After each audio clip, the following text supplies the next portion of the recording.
I like Nairobi because, as a lifelong resident of Kampala, it feels both familiar and foreign. I often joke that Nairobi is what Kampala will look like when it grows up. Replace the matatus with the blue and white marked taxis, swap Swahili for Uganda, and some parts of downtown Nairobi could easily pass for Kampala. However, Nairobi is also very, very different.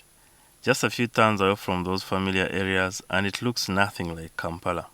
Looking at this city from up here, I'm reminded of something I once read. I can't recall the exact words, but it was about how our worldview is shaped by geography. Coming from a hilly and uneven place like Kampala, I find Nairobi's flatness strange.